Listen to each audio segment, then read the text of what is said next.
And we are live for the Enterprise Month in Review. The event BS Detector Edition is here. Brian, how you doing? And I had nothing to do with that BS detector. Those might be my initials, but that's not me. Yeah, it might as well be the Brian Summer Edition.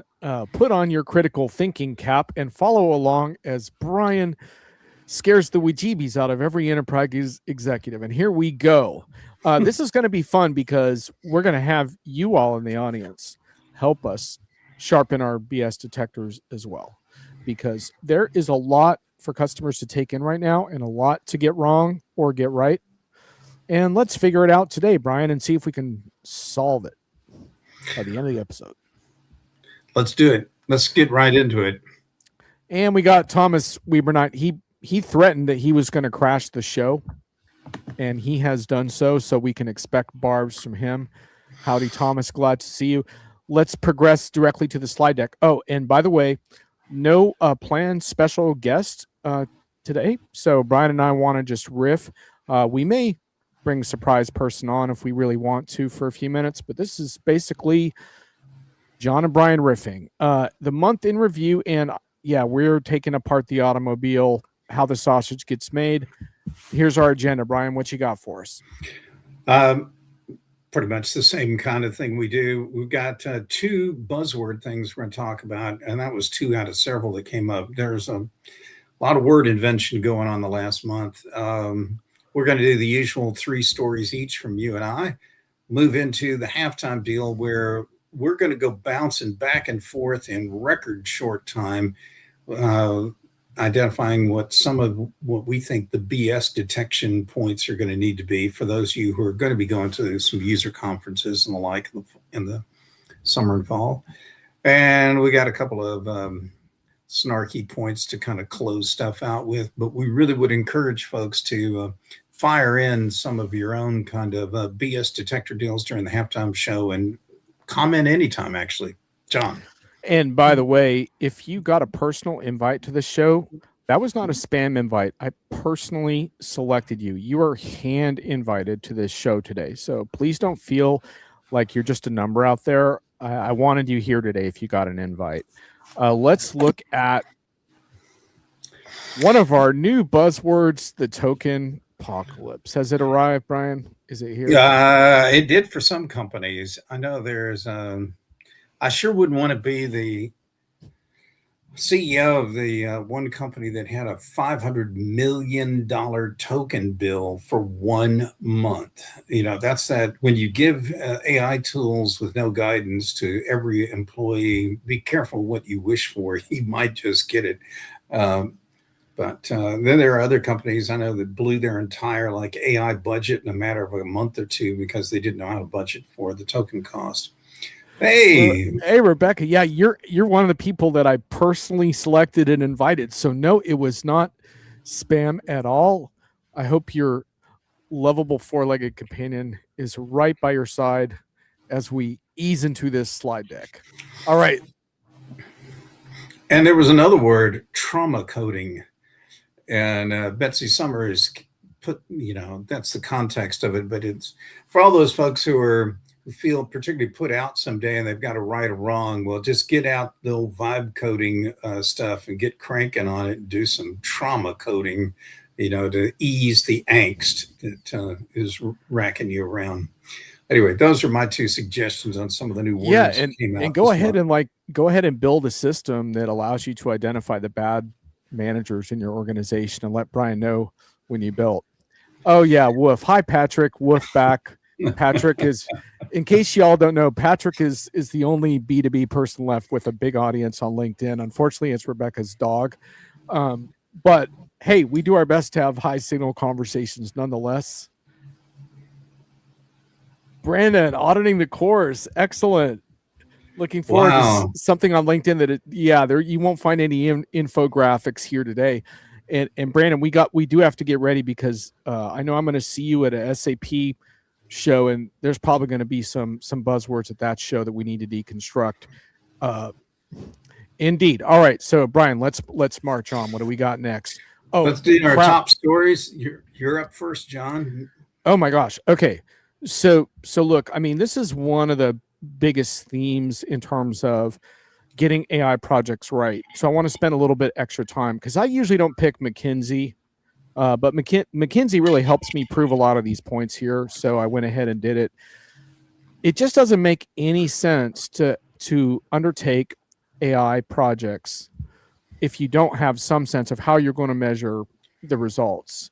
And what I thought was really interesting is that as we look into the fall season, one of the big challenges we have is there's two gaps right now. There's a gap between what we're going to hear on the keynote stage and where the typical customer is at. But there's also a very big gap between the highest performing customers, not just with AI, but with a lot of different stuff pertaining to data and process optimization and everybody else. And this has been documented across numerous studies, but this McKinsey one is the latest. And I just want to briefly share with you what's going on there in terms of their latest finding that the vast majority of organizations are using Gen AI in at least one business function. 62% are experimenting with agentic AI. Yet 60% of respondents still have not seen any enterprise-wide EBIT impact from their AI programs, and that gap between AI activity and impact only seems to be widening. So, and then we contrast that in this report with a smaller group of leaders that's using AI to automate end-to-end workflows with specific domains like claims processing, demand planning, customer service. These deployments do more than accelerate work, they reshape it. So this is a critically important point, is that one of the reasons why we're seeing such problematic results is that we're wasting a lot of time on generic productivity stuff and annoying stuff like Gemini and Copilot crap that just isn't really helping us move the needle on really embedding stuff into business processes. Now, granted, when you embed AI in core business processes, you're also invoking more risk. So you have to manage that and be careful about what you're doing. But anyway, the final point for McKinsey is basically that even in the smaller group that is overperforming the norm, those organizations are struggling to prove impact. Teams disagree on what to measure and how to attribute improvements, leading to stalled scaling, budget skepticism, and business cases that are reopened instead of reinforced. Now, what McKinsey believes and what they argue in this piece is that actually AI is measurable and that there are some potent metrics. And so a good chunk of the report goes into some of the metrics in different areas and how to set them up and measure them and all of that. I can't get into all of that because I've already taken plenty of time on this article. This was my most important article, so I wanted to take you into it a little bit further. But this is a discussion we're going to need to have across the entire fall. This is not something we're going to resolve in our show today, but I think this really brings the issues that I'm tracking to a head. Brian, what are your reactions to this piece? The most important thing is John Sumser, an analyst in the HR space I've known forever. He had a piece out this week that dovetails to this. He wrote about something called PowerPoint payback or PowerPoint benefits. And he talked about how he, in the early days, like the spreadsheet era, when those things in PCs started coming out, lots of people could point to, oh man, I was able to get this one reconciliation completed in 2 hours less and did something else, in 3 hours less than I normally do. But it turned out the companies never let anybody go. There were never any layoffs. These were benefits that existed on paper only and never really made it to the bottom line. And he contrasted those with some of the more pronounced kind of benefits that are available. So yeah, we do have some real significant benefit tracking problems with AI today. And I know you and I could talk weeks on this stuff, but I do want to give a hat tip again. John Sumser, I think that term around PowerPoint benefits is right on the money because it shows that those are interesting but don't really count. Want to say hi to Sarita. Good to see you here. Another one of my personal invites coming through. Man, I selected some good people for this show, Brian. Hopefully we'll have some good commentary. So, all right. So I want to push through the rest of my underrated stories. I'm going to move through the rest much more quickly. This is the birth of Data Inc. This is an interesting one because how many of you know Ray Wang at Constellation Research? I'm guessing a lot of you. Well, Ray is pretty good at coining terms. And a few years ago, he coined a term called Data Inc. Now, Larry Dignan of Constellation, who is a longtime enterprise scribe who can crank out the content, it did a really interesting roundup of it's a short one He's good at brevity, but it's all about follow the data. And can enterprises create an advantage in the AI world by monetizing proprietary data and utilizing it in ways that don't exist in generally trained large language models, for example. And the interesting thing was Google's acquisition of Spirit Airlines data for $10 million. I don't know if I'd pay $1 for Spirit Airlines data, Brian, between you and me, but the point is that's an interesting data acquisition, and it raises questions around how valuable is proprietary data, and if so, how do you surface it properly in a way that is well governed? Anyway, I think it's an interesting topic. It's going to be another big theme in terms of how to take best advantage of data that doesn't publicly exist, but to do it with integrity to your customers and your business model. Any comments on Data Inc., Brian, before since I knew you were going to talk about this, this is something I've covered years and years back.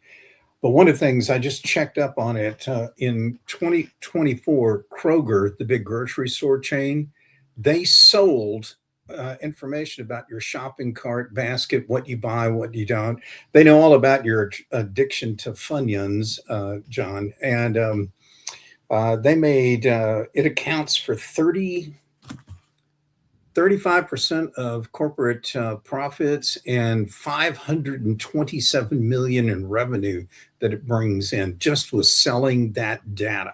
So data, the sale of data pops up in different kinds of industries. Farms, your prescription data gets sold and resold all the time. So there are some big markets for this stuff, and not enough regulation. But anyway, you're right on the money. This is a time for great data. And Brandon's saying Google looking for creative ways to charge customers for AI overhead data storage upcharge.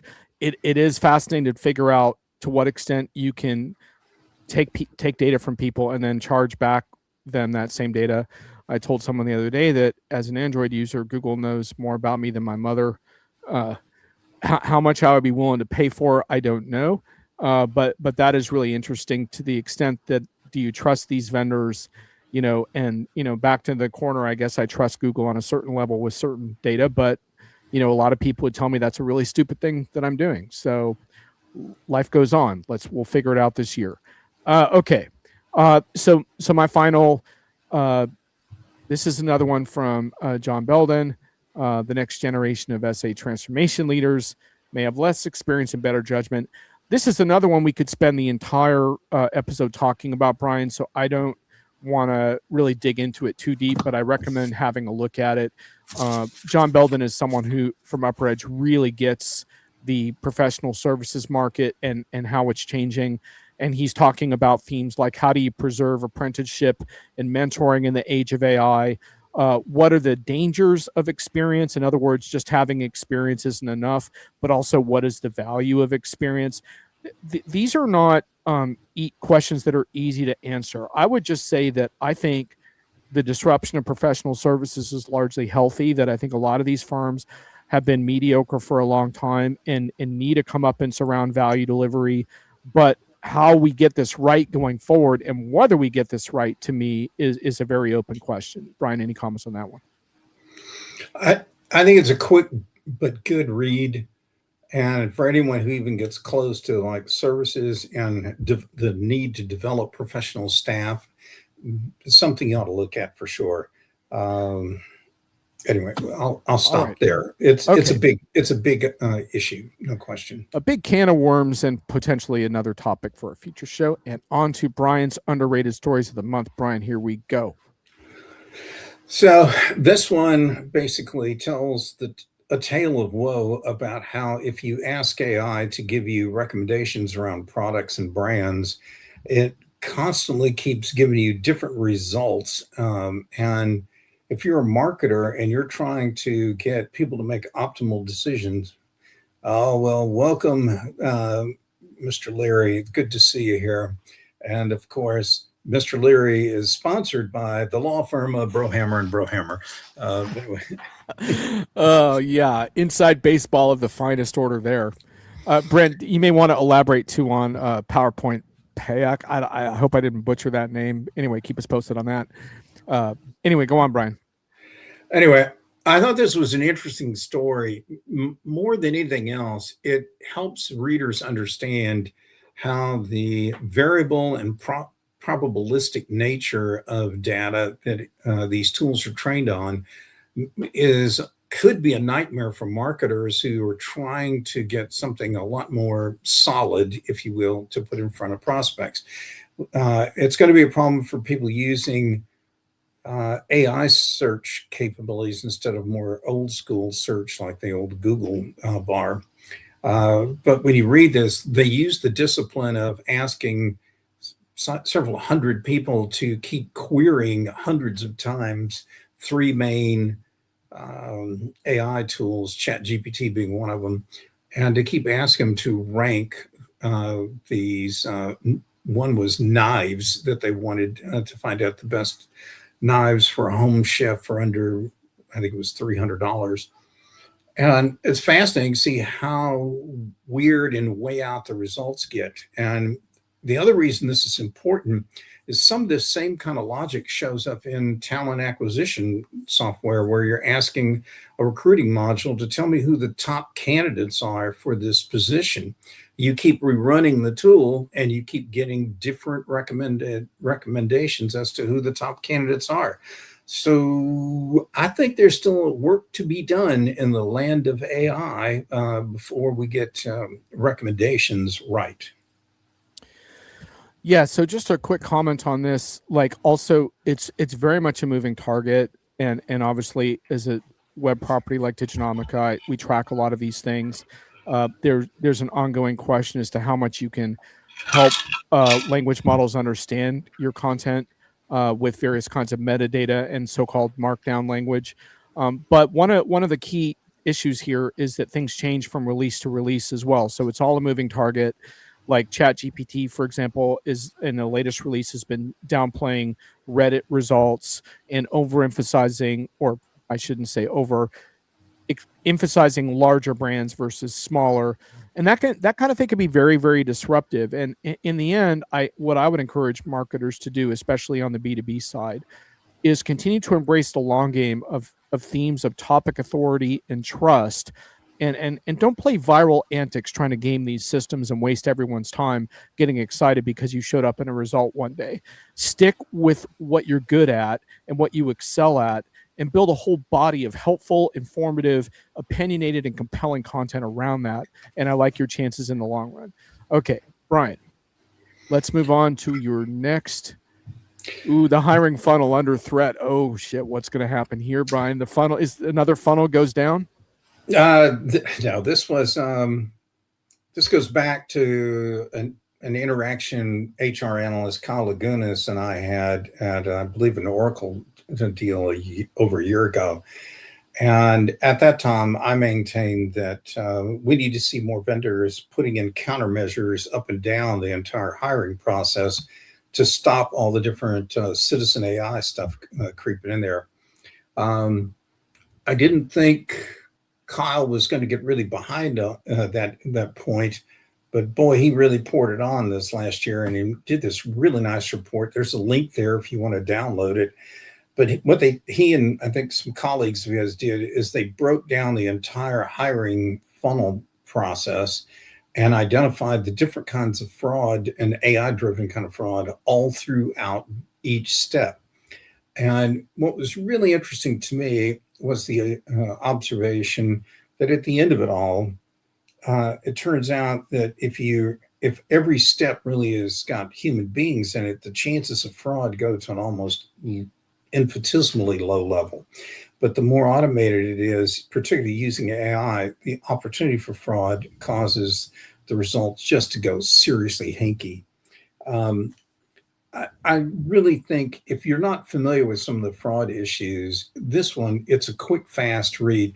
It's something everybody ought to download, go through it once, and think about this. If you're advising companies on how to position themselves in a post-AI age world, they have to develop not only countermeasures for these problems, but just realize that more stuff is going to come and invade every kind of piece of every process. And we'll talk some more about that on my next story. But John, any reaction on this stuff?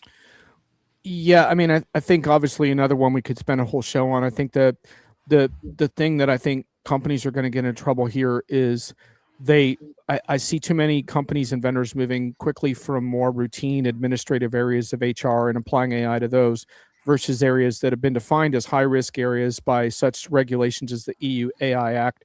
You need to pay attention to when you're moving into high risk areas. When you're messing with people's lives and professional outlooks, you're looking at potential future litigation. You need to think about this when you redesign these processes and not just think about fraud, but think about how algorithms become tools of discrimination intentionally or not. But then also, I like flipping the conversation on its head and say, how can we use more sophisticated algorithms to cast a wider net, find better people, employ people that we missed before, give people a chance to re-enter the workforce that we were blind to because of our stupid resume screening systems? Like, let's change the whole narrative around AI, HR, and talent. That's what I want. Are you saying we should radically reimagine our processes and how we use AI? My God, Shocker. what a novel thought! Yeah, I'm shocked to hear that. I mean, yeah, with a heavy jolt of risk and ethics along with it. Like, one of the things I keep emphasizing is that we spend too much time fetishizing market leaders like Meta, Google, Microsoft, whoever, and we are not those companies. We need to come up with differentiating processes that allow us to excel and recruit talent away from companies like that into better homes and better locations with us. So let's excel on talent, and let's quit forcing people to drive an hour and a half to the water cooler, and allow other people to manipulate our applications process with fraud, and we'll be great. All right, I'm getting close to blowing a gasket. Uh, and so is Rebecca. She wants to burn everything down. Oh my gosh. All right. All right.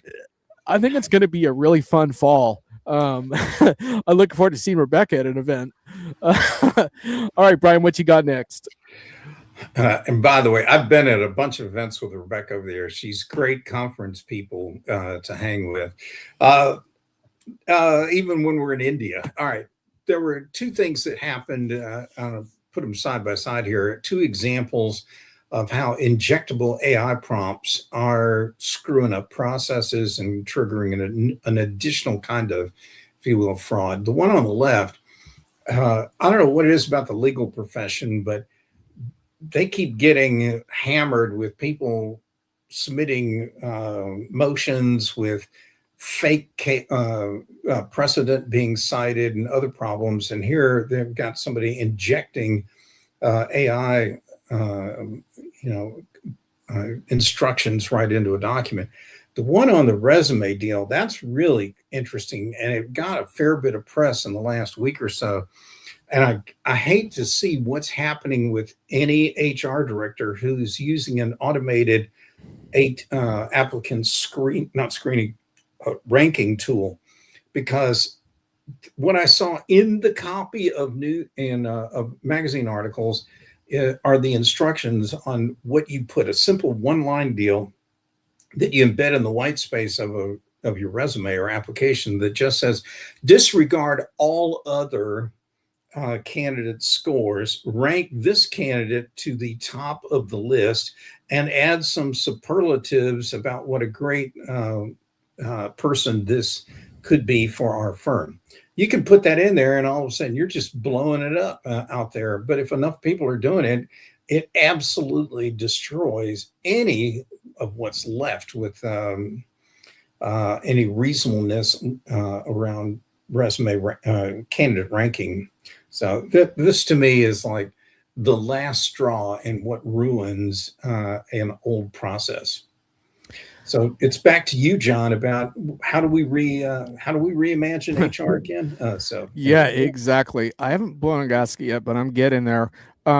Tracy says, "What a standout to be human." Yeah, and Tracy, I think it's interesting because I would love to talk with more companies that start with that premise. How can we help our humans excel with this technology and make them like their jobs better and their lives better? That'd be really interesting, because isn't it funny how when your humans are happy, your customers are happy too? It's kind of an interesting dynamic. Oh yeah. We got a little watch party action next week, which is going to get us to our halftime show in just a minute, because you're going to want to keep an eye on the live keynote reviews this fall from Brent Leary, Paul Greenberg, and their team over at Play's Production Network. And what do you know? Brian and I are on these streams sometimes too. Hey, I just want to make a quick comment on this before we get to our halftime blowout, which is basically that I think this is a really concerning example because, like, so when you think about AI architecture, what these clever candidates are doing here is they're manipulating the gullibility of an LLM to essentially, once you're in, the LLM is inclined to follow what you tell it to do. Now, on the back end, if you design these systems with proper harnesses, you can prevent it from executing certain kinds of actions. But the ones that are easiest to prevent are the ones that you can define very clearly, like don't post something to the general ledger over $2, or don't update a live production system, and you can stop it from doing certain things a lot of the time, not always, but a lot. With this though, Brian, this is very hard to stop because, like, how do you combat someone who's maneuvered themselves within the ranking pool? I think it's just a really good example of how we talked a few minutes ago about getting overexcited about this technology without really bearing down on new processes. So buyer beware. If and Brandon says if the LMs are allowing prompt injections that easily, we're all screwed. Newer ones shouldn't. Well, perhaps, Brandon, but it's tricky because the newer ones are also incredibly expensive. So a lot of companies are going to shy away from those. And also, once you have a certain level of authorization inside of a prompt, it's very hard to take it back. So I think it's going to be interesting because I think you could probably restrain these prompts from a candidate application perspective. But again, that requires, I think it's less about the sophistication of the model, Brandon, and more about the sophistication of the use case design and being deliberate in how you roll out these technologies. That's my personal take on that. Brian, we're at halftime, man. Let's take a quick breather for everyone in the show.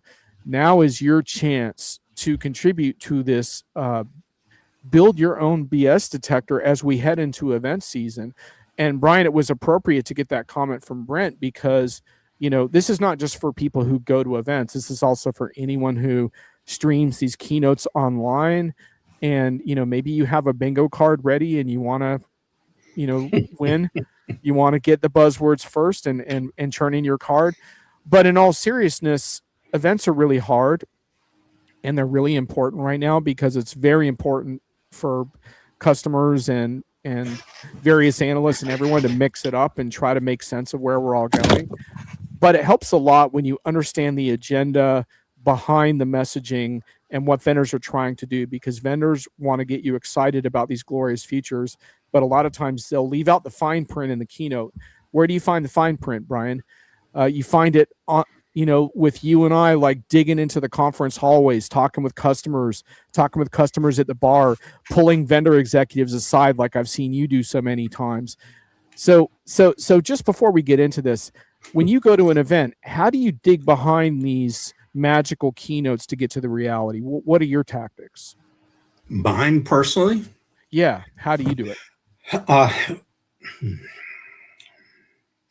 I love to read people, and I'd say that if something doesn't smell right, or if the vendor left us stuck in 1999 instead of 2026, I'm going to go start asking questions about what's wrong there. But you're right, I'll buttonhole folks. First, I'll get them privately, maybe out in the hall if I can. And woe to the CEO that can't be bothered to take questions, ad hoc like that, because I will find you somewhere. And then I'll, like in the press conference, or I'll be the one asking a question in the keynote just to find the real answer there. Ray Wong and I actually did something at a bunch of conferences years ago. We would target tables of customers in the, where the general masses go get their box lunch. You know the thing with the bruised apple and the cold cut sandwich in it. And we'd go plop down in there and sit kind of across each other in those big round tables, and we would interview everybody at that table. And it was fascinating how the stories they would tell us didn't align with the keynotes that we just finished hearing that day. No doubt. Brandon's really getting to the swing of the show today. Let's go cheap in how we're selecting people. That's the spirit, Brandon. That operational efficiency frame is always a winner when it comes to AI. So I just want to say one thing about what the format is here. So you in the audience, you have the opportunity to contribute your own BS detector recipes for how you see beyond the news items and the keynote pronouncements into the real deal. Brent says, did the Brohammer just say magical keynotes? Yeah, there was a little sarcasm, Brent. I think you hopefully picked up on. It's auto correction. It's auto magical. That auto magical indeed. Yeah. I think I've written something before. Oh, Brian and we have a keynote survival guide on Diginomic. If you want to search for that, it's a few years old, but nothing's really changed except for the AI push. Anyway, so what this is Brian and I going back and forth on our top 6 tips for BS detection. However, I made mine to fit on one slide, so they're all very concise. And Brian had so much detail on his. I was like, Brian, how are you going to fit that on one slide? So Brian tricked me. He put each one on a separate slide. So now mine look like doesn't John have any thoughts? So anyway, it's funny, but that's why we have a different format. But anyhow, let's dig in. My number one, well, and these are not in any particular order, by the way, at least on my side. Beware of autonomous everything. Where's the use case design and granular controls? So one of my big themes is that we're overemphasizing autonomy on a lot of different levels. First of all, and I won't do an architectural deep dive today, but autonomy is a very high bar, especially for sophisticated, complex processes and how large language model agents work. But secondly, customers really need to have a lot of control over what they automate and why. And also, a lot of the best use cases of the technology are not automation. They have to do with things like cross-checking, helping humans do their jobs better, doing probabilistic forecasting. There's so many interesting use cases beyond automation. So be careful of vendors that want to automate everything. I think it's tone deaf. I think it scares people. And customers need to own their own pace of how they want to automate and why. So that's my number one pick. Brian. Well, if AI is such a great productivity tool, why can't the vendors show us with hard data the savings they've achieved internally using AI? And will customers see these results in lower vendor bills? Oh, I love asking that question to an executive team because it always gets me uninvited to the next user conference. But Brian, it's all going to be outcome-based pricing now, man. It's going to go great. The benefits will accrue to you, John, automagically. Yeah, I don't think I've heard a lot of conversations around lowering prices. Rebecca likes the glorious feature sets. Well, you're going to get plenty of those. Looking forward to that. Autonomosity. Yeah, I like that, Brian. That I could include that. I could see. All right. Our agents are always learning. Oh my God. Ask vendors how. Gosh, I am just so sick of hearing about how your agents are learning from you all the time and learning what your company does. What a load of horse crap. Now for the audience, let me just interject. You really want to poke the bear with Sean when you run into him at a conference. Tell him about you just came from a session where all they talked about is how AI is becoming ever more intelligent, how it's learning all this stuff, and anything that makes it tied to like human intelligence, that will set John off. So I'm just forewarning the audience. Tread lightly here. Don't get me started on causality, goals, and curiosity either. But continuous learning. LLMs do not continuously learn. I don't know how many times I have to say that. They're pre-trained and they're trained. You can't, calm down, boy. Calm down. Adjusting the weights that lead to the results is not something that you do. It's essentially frozen once it's done. Now there are vendors working on this. Rich Sutton, a Turing Award winner, is doing some fascinating research on this, and you can look him up on YouTube and see some of his commentary. It's fascinating stuff that I recommend. But so when vendors are saying that, they're not making it up, right? But what you need to do as a customer is to talk with your vendor about the nitty gritty there. Take me under the hood a little bit and show me. And what you find is that they have all kinds of different data stores where they're updating that information, but it's not in the LLM. It's in different places, such as a knowledge graph, ontology, or in memory stores or whatever. That does not mean that it's not useful. Of course, it's useful to save your preferences and your processes and your semantic definitions. Of course, all of that is important. But it's important to realize that if an agent isn't learning it directly in the LLM, then you have to kind of bring it in from the side. And that's where you run into these issues with automating and getting the best result every time. It's important to understand that. And don't get me started on grounding either. I'm going to move on. Brian, what's your next one? Well, I hope it doesn't piss you off as much that last topic did, but my attention starts to drift, no pun intended, when vendors fail to mention model drift, like LLM drift, bias, growth challenges, and all these other kind of things. When are we going to hear vendors address these issues? Occasionally, you'll hear a vendor mention that you can switch out LLMs or whatever, and they're providing some flexibility.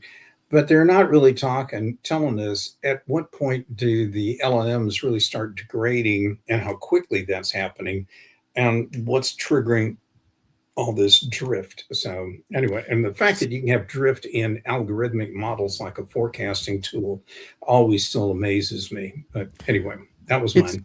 It's a good one. And, I just wanted to say, I wrote a piece last fall about Constellation Connected Enterprise. You can look it up on the Gap with vendors.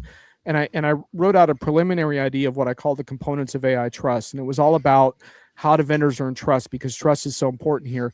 And one of the key things about trust is go ahead and have these conversations like you just had on the slide, because otherwise it looks like you're hiding something. And what happens is, I had a friend who worked for a big consulting firm who told me that he loves it when vendors hide that stuff, because then he gets to be the one to go in, explain how this stuff actually works, and get the trust. So if you want the trust, explain how the shit works. And Thomas is just commenting on my past thing. The hint should be that the trading costs are quite considerable.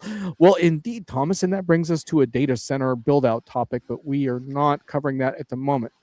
Okay, so customer results. What metrics were agreed upon to measure success? We've already touched on this earlier in the show, so I will not dwell on that so much now. But I do think it's really, really important, not just to brag up the customers that are having success, but to talk about how they put these measurements in place and how they got everyone on the same page, because usually there's an SI involved, there's a vendor involved, there might be some other stakeholder involved. Let's agree upon these metrics and let's try to monitor them as closely as possible in real time. And I love those conversations, and I don't see enough of them. I do want to point out, Brent was right on a couple minutes ago when John really got good and warmed up there, that the Brohammer mode was activated. I don't know, man. It just starts to happen, and you never know. It's sort of unpredictable. I got to give a hat tip on Brent for that. Thank you, Brent. Okay, here's Brian's next. All right, so for the 1,000th time, when will vendors create countermeasures for citizen AI tools and the havoc they sow? I've already talked about that, in our top 3 articles and all the corrupt stuff that comes flowing in and messing up processes. But I just want to hear a vendor actually say they're going to build some tools. I've laid even a challenge out for HR vendors, for HR tech, that I'll take any call from any vendor who's got some interesting stories in this area. And I've gotten lots of crickets chirping as a result. So the vendor challenge is reiterated. And Brian, it's interesting because and by the way, those of you in the audience, I'd love to hear a few of your tips on how you get the right information, either on the ground or virtually. How do you sense test when you hear these things in real time? Please contribute in the chat if you have any tips for us. Brian, I think one of the most interesting things about these points you raised is how some of your fellow analysts have come around a little bit on this, which is really interesting, because I think at first they got sucked in a little bit to the kind of magical feelings I referred to earlier, but I think now they're realizing that this has huge implications for the countermeasures you described. All right. So I don't know who our LinkedIn user is today. It's always that's Greg. Yeah. Hi, Greg. Oh, Greg. I'm pretty sure it's Greg. I liked Greg's earlier comment about don't ask AI if it's AI. That's right on the money. And now we've got a new comment here from him about listen to your Tesla Grok only in your garage. Okay. All right. What do we got here, John? Customer results too. Are we glossing over the challenges? One thing that really impresses me is when vendors have much more in-depth interviews with customers at times, either on the keynote stage or otherwise, where they're aggressive about bringing out the challenges, because I think sometimes there's too much pressure to portray the perfect project. But I don't know about you, Brian, but I feel like every project, even the best ones, has like real moments of truth where relationships get tested, where you run into adversity, and those relationships and the technology and everything you're doing gets put to the test. And it's those moments and those projects that really resonate with me. And be open about that. Be open about the change. I just published a use case this week, and it was such a pleasure to have such a candid conversation with the CIO. The vendor wasn't on the phone. I'm not going to shout out the vendor because that doesn't matter. But the vendor wasn't on the phone during the interview, and I was able to really dig into the challenges. And it was really cool to hear, a lot of our employees are scared about this technology direction and what it means for their jobs. And here's what we're trying to do about it. But we have challenges with that too. And, having that kind of discourse is great. And it's wonderful to see customers air out the challenges because it makes their story relatable to the other customers who are in the same boat trying to figure out how do we get there. For a guy who only has these little one-line comments, I got a lot of context, don't I? Yeah. You got a 2-page single space. I know, right? It's a fair point, Brian. But just like the Super Bowl, I think the halftime show is going to be a little long today. Tracy Webster, no magic, no glitter or unicorn. Shocking. Tracy, don't you worry. I'm pretty sure coming to a keynote near you is lots of magic, glitter, unicorns, and if Brian gets his way, maybe a marching band, or maybe a drumming circle. What do you think? I like the one where they had the Maori guys doing a dance and everything else, and they put a whole bunch of us analysts on the front row. And then at a key moment, they've hit these flash pots and burned a few of us in the process. But that's the real analyst experience you just live for. Anyway, so I've got one here. So how can a vendor radically reimagine customer workflows and processes when it farms out implementation work to consultants, integrators, et cetera? Is there some sort of vendor crystal ball that presents great ideas and concepts to them telepathically? And Brian, wow.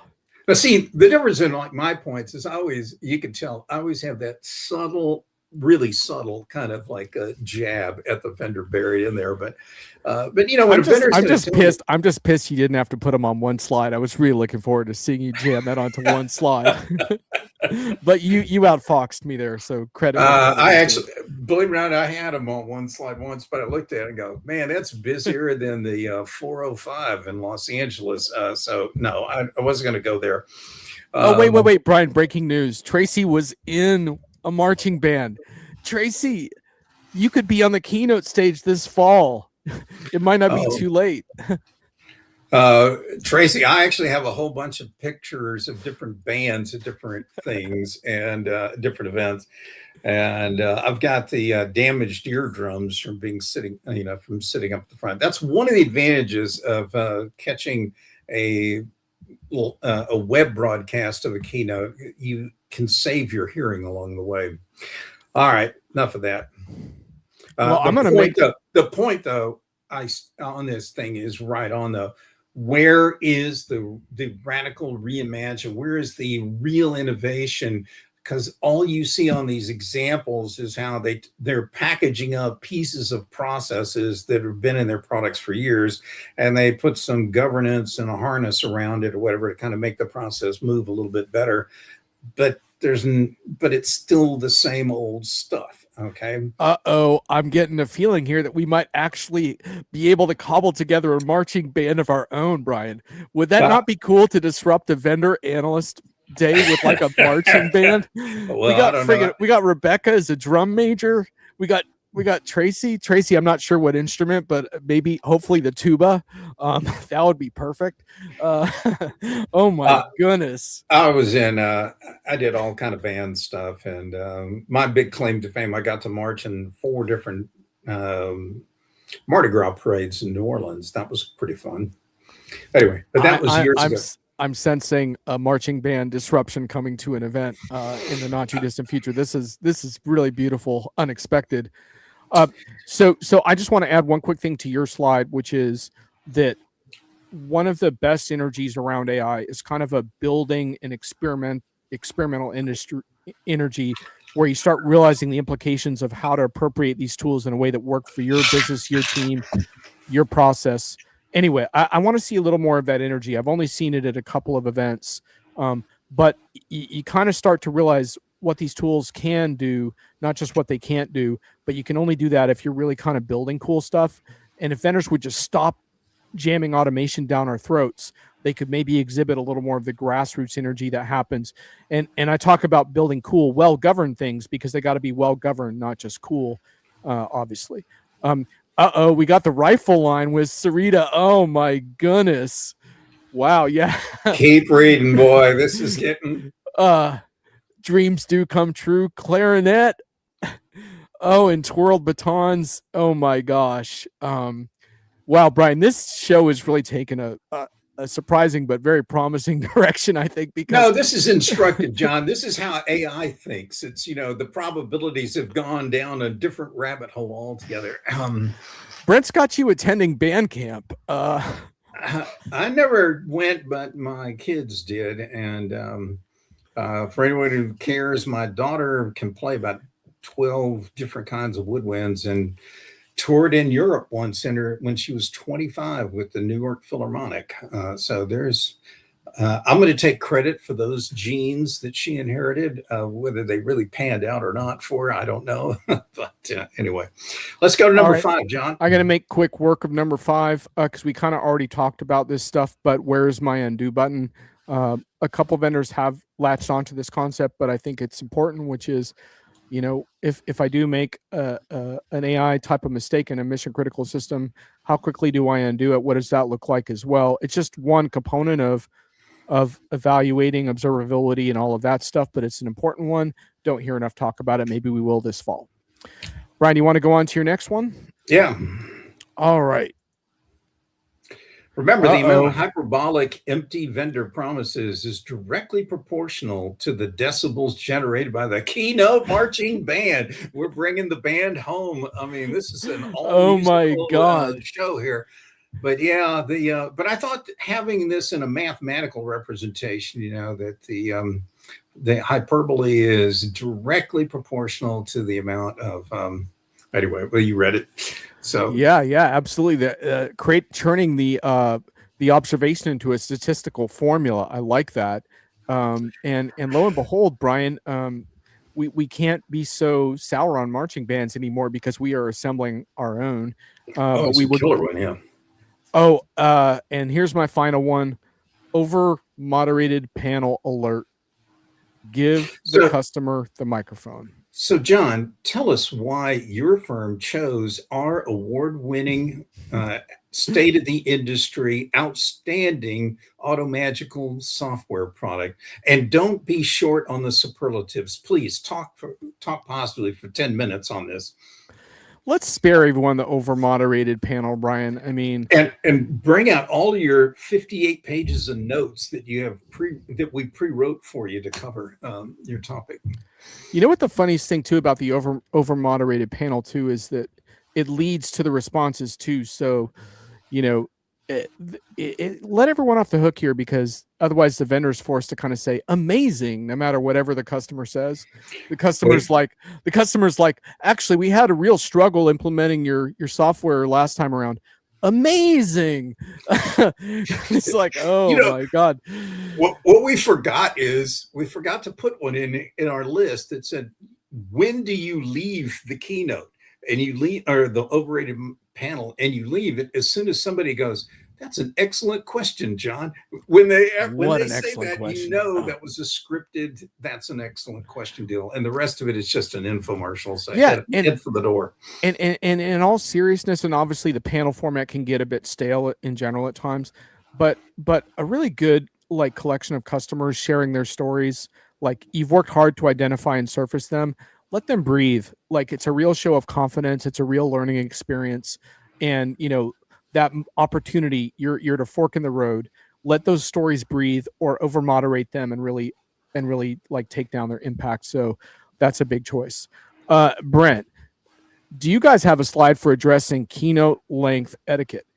Oh, you want me to blow a gasket? Here we go. Okay, we're activating John 2.0. Brohammer Mach 2. Mm-hmm. Okay, I will do it, Brent, since you asked for it. Here we go. Attendees did not get on crappy airplanes and wait in miserable queues to listen to your 3-hour keynote until their posteriors get sore. They didn't do it. That's not why they're there. You got to get people in and out of those keynotes and on their way. And don't even get me started on the celebrity and motivational keynotes. But the point is, like, let's get people. That's more my rant anyway. But yeah, that's yours anyway. But get people in and out the door. Hit them hard, concise. I'm not saying don't do your keynote. Obviously, do your keynote, but hit them hard, hit them good, and get them out the door into the educational sessions that they got onto airplanes for. And then we're all good. That's it. And and by the way, don't run over. Like, I don't care what it is. End on time. Don't wreak havoc. Don't do the dreaded, we have to push every session back by 10.3 minutes for the rest of the day. No. Luxury, all right, Brian, if it's only 10 minutes. Brian, here's your final one, 30 to 45 minutes overrun.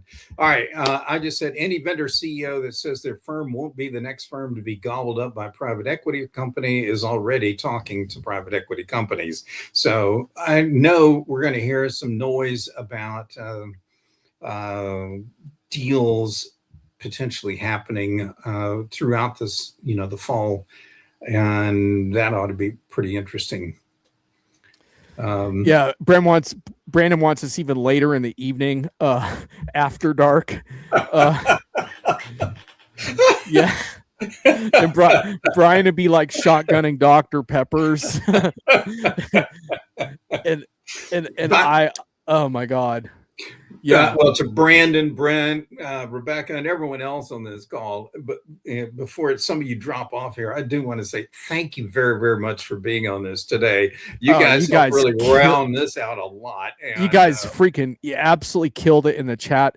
You know what's cool, Brian, is every single person, I think, except maybe one that's participating, there may be more people listening. There's definitely more in the audience in general. Right. Every single person or people that I specifically invited, and you totally came through. That really makes me happy. You're our peeps. And hey, Brandon, just on a slightly serious note on scheduling, it's quite clear that this is a Friday afternoon show. Obviously, the ambiance we're cultivating. This time is about the best possible because it gives people in EMEA at least a slight chance of hitting this before it's too late. It's already late for them, obviously, but some, if they want to cancel a great Friday night, hang out with us, they can still do it. So anyway, that's why this particular time is the time. Yeah, Larry Ellison did a Sunday night once. All I got to say, Brent, is do you see Larry Ellison in front of you right now? Because I don't. Yeah, we are not. And if you can't, Rebecca says if you can't make the keynote out on time, you shouldn't be running AI. Ouch. Wow. Rebecca's coming in strong, man. I hope the vendors watching this are ready for Rebecca this fall, because you're on a short leash. You're on a shorter leash actually than Rebecca's dog Patrick. So you better be ready for Rebecca. She's coming for you. All right, that's the end of that. Brian, we got the whiff of the month. What do you got for us? So this time I looked at some of John's suggestions, and John wasn't feeling the whiff that much this month. So I took this one. If you look at the deal on the side, some guy was having some fun with coming up with the Journal of what is it? Of whatever industry stupidity or something. Anyway, but they found out that companies, private equity firms, will pay a CEO more if they're good looking. And so they did an experiment. They got 3 guys wearing Hugo Boss clothes, and then they all were going to get the top salaries. And I point this out, John, because I know I always wear a coat and tie and everything at events, and you're still wearing that Woody Guthrie hat from 1972 everywhere. Yep. But I'll take the higher pay anytime, or a good jawline. That was something else they focused in on. But I thought somebody was having a lot of fun on this, and it's just a neat little read, which leads us to the next slide. I'm a little bit worried. Oh, by the way, Rebecca's saying that Ellison keynote was the old 2.5 hours. That sounds like a blast. Yeah, the 3 a.m. EMEA live show isn't like totally going to fly. Even I wouldn't expect that. Okay, Brian, I'm a little worried about this next slide. Should I do this? Yeah, go ahead. Uh-oh. So based on what I just told you, check out these guys who aren't Hugo Boss models. From 2014, 2 top enterprise software people right here, and they're not going to get the big bucks, I don't think, according to that McKinsey study. So anyway, Thomas is saying some plastic surgery is in order if we really want executive access. All I got to say about this particular picture is I am, I don't know, 30, 40 pounds lighter, but I also have about 30, 40 pounds more hair. So I don't know. I guess I kind of even out from that picture, but those were good times, Brian. That was at a 2014 Acumatica Summit conference where you and I gave away old vendor swag from defunct vendors to people in the audience who could try to stump us with a really good question. Sarita approves of the picture. Yeah, man. I mean, we should all win such awards. I don't even remember what that was for. Maybe that was for shutting up. I'm not sure. Tracy is saying, yeah, the aesthetically pleasing executive until they open their mouth and speak. Yeah. That's exactly right. Oh, crap. I think Brent's already got a screenshotted of that picture. Oh, man. Oh, no, Brian. I think we're in trouble sooner rather than later. What's interesting is we did that bit at that conference with Ray Wong up on stage with us, and how he evaded the photo opportunity, I don't know, because I've never met Ray to miss a selfie opportunity or anything else in his life. So anyway, all right. Well, John, I think that was our thing to inspire or humorous or whatever. I think we're good. Yeah, let's give our commenters a minute or two to just do a wrap. But that's basically it. Our goal was to create a little bit of good old fashioned enterprise software infotainment for you and have a little bit of fun. You certainly helped us with that. Thank you, audience, for bringing it as always. And hopefully we also collectively got a little bit smarter for the barrage to come. And you know, in all honesty, like the satire is fun, but I also live for those moments where I have the great conversation and the great connection, and not just seeing old friends, but learning new things from cool people doing cool shit. So like there's great opportunities here to have great experiences too. But I just feel like I just want to promote an environment where we can think more critically and be more informed as well, because I think that's ultimately what customers really need right now, and hopefully they'll get it this fall, either from the stream or from events, or just ping us on LinkedIn or whatever it takes. Let's get it done. Brian, any final thought?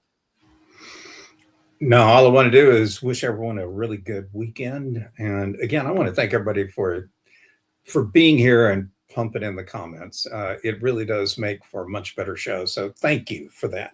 And look to see you soon. All right, Catch y'all everybody. later. Have a great one. Nice to see you. Take care. Bye-bye.